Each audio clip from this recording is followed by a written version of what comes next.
Therefore shall a man leave his father and his mother, and shall cleave unto his wife, and they shall be one flesh.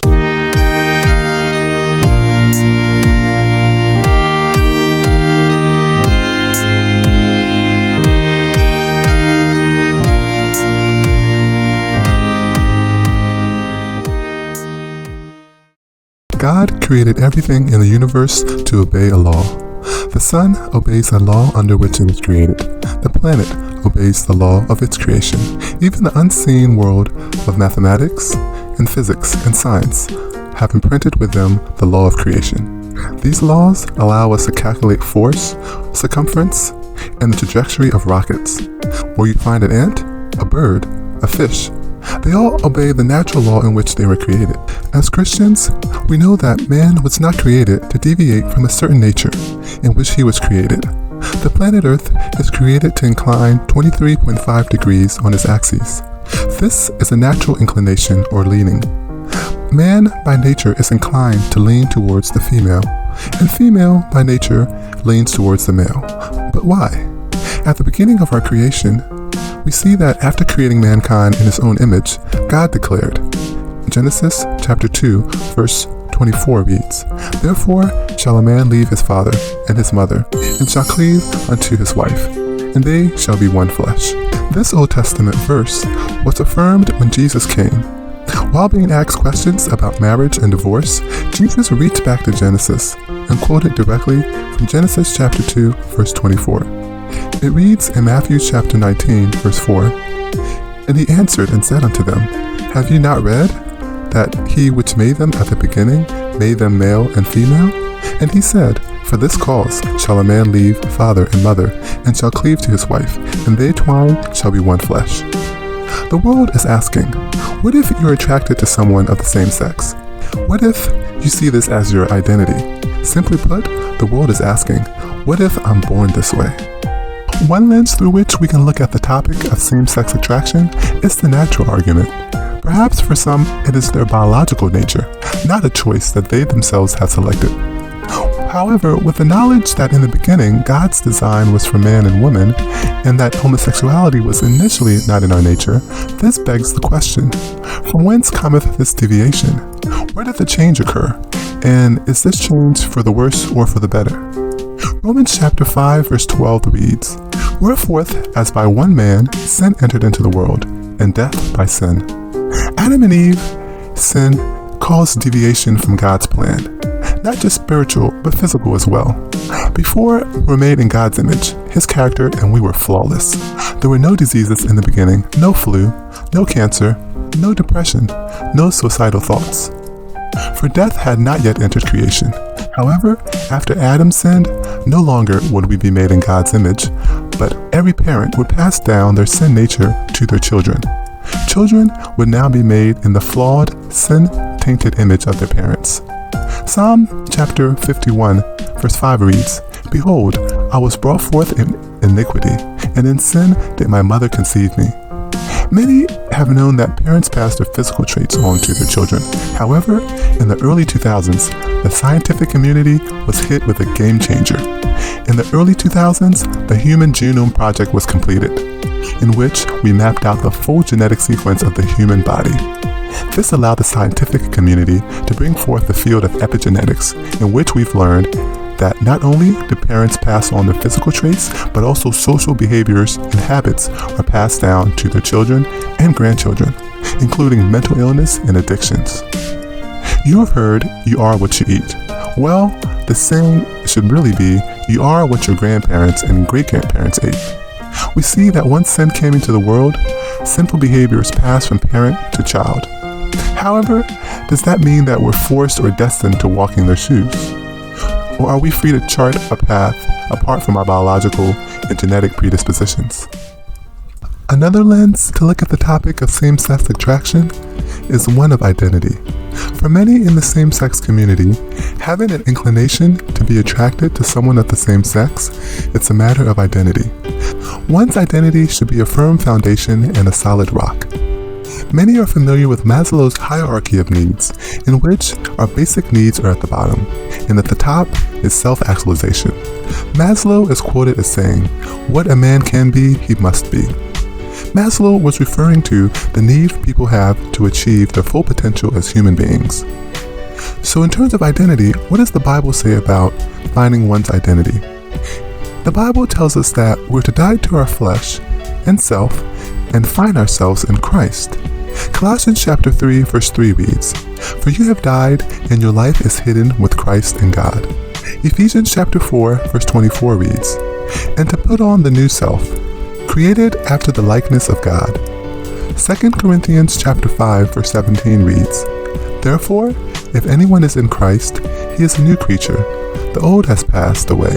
Behold, the new has come."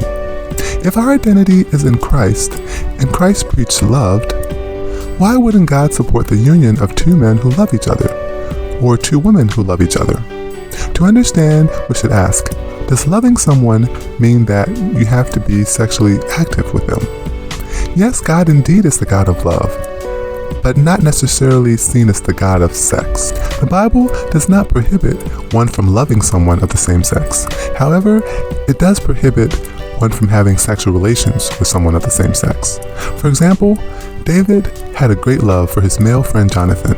1 Samuel chapter 18 verse 1 reads, "The soul of Jonathan was knit to the soul of David, and Jonathan loved him as his own soul."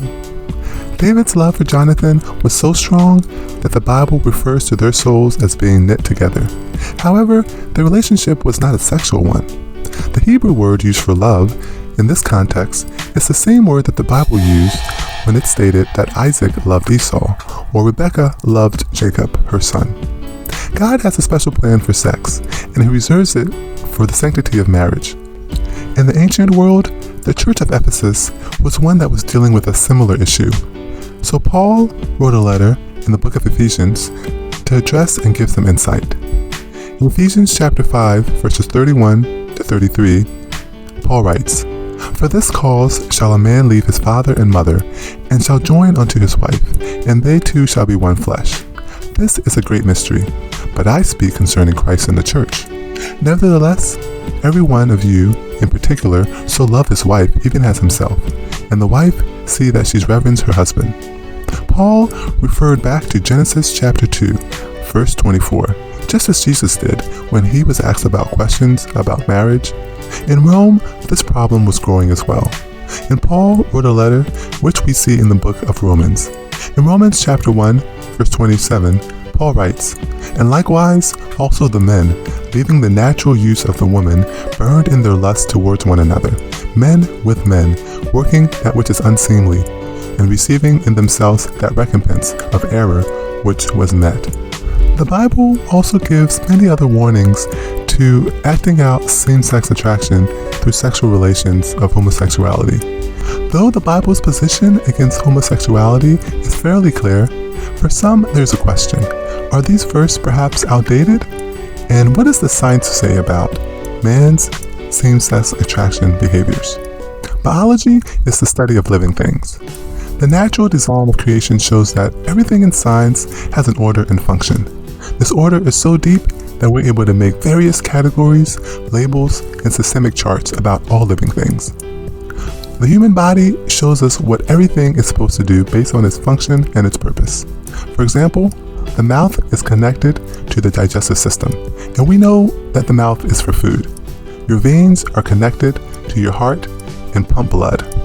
When we go against this order of nature, there's a problem, and nature has a way of telling us when we're doing something wrong. If you eat something that you're not supposed to eat, you get sick. This is the science or nature showing you that you're doing something that you're not supposed to. So what does science tell us about carrying out same-sex attraction behaviors? Science seems to indicate that the male and female reproductive organs fit together. Through the act of heterosexual intercourse, life is brought forth. However, science does not seem to encourage the behaviors of homosexual intercourse. In the act of homosexual intercourse, many diseases are often a result. In an indirect fashion, anal intercourse is implicated in the development of Kaposi sarcoma, one of the diseases on the AIDS indicator list of the United States Centers for Disease Control. This is because nitrate inhalant recreational drugs, commonly known as poppers, have been popular in the gay community and are used to facilitate the practice through relaxation of the anal sphincter. Signs seem to indicate that homosexual behaviors are not part of our natural design, because when people engage in these behaviors, disease are often the product. And these diseases seem to be nature's way of telling us that you're doing something that your body is not designed to do. This, however, seems to be similar with our soul, and not just our body. The soul is troubled, and there's psychological pain as a result of homosexual behaviors, it seems. According to an article published in the Journal of Psychiatry in 2001 in the Netherlands, those with same-sex partners were 4 times more likely to have suicidal ideations, and 6.5 times more likely to commit suicide. However, is it possible that society's oppression of the homosexual community is causing the increase in mental illness and suicidal rates? To test this theory, we must look at other similar populations who've gone through great oppression. For example, Africans brought to America were oppressed in many years of slavery, and the Jewish community during Nazi Germany were oppressed as well. However, looking at their history, statistics do not seem to indicate that those populations had any higher levels of suicidal rates than those around them. Therefore, attributing the higher increase in suicide in the same-sex community strictly to society's oppression does not seem to be appropriate. So if God warns against homosexuality, and science clearly shows that our bodies are not designed for such behaviors, what are we to do as a society with the fact that many people have this attraction? We should realize that the sex of a person is determined by their chromosomes. And because we live in a sin-fallen world, there are many things that contaminate this process during birth.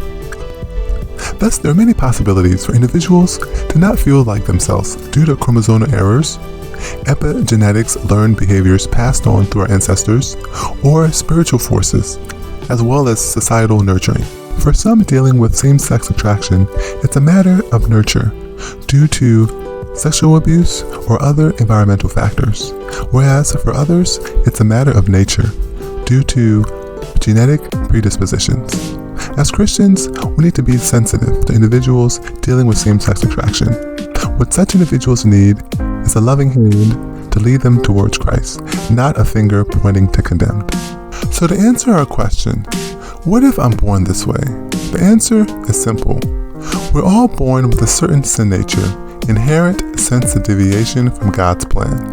The question, rather, is not if you're born this way, but do you want to be born again? This is the question that Christians need to focus on, not whether someone is born gay, but whether you want to be born again. During the month of June, a gay pride march takes place on Washington, D.C. However, there's another march that takes place where hundreds of individuals who've been delivered and set free from a lifestyle of homosexuality march to celebrate. They all stated that their deliverance was not a matter of going from gay to straight, or a matter of hormone therapy or conversion therapy. They stated it was simply a matter of dying to the flesh daily, as Jesus has called us all to do, and finding themselves in Christ. In Christ, there is new life. In Christ, we find the true expression of the divine nature of God's love. And in Christ, we find our true identity. This is why Jesus came, to help restore us to God's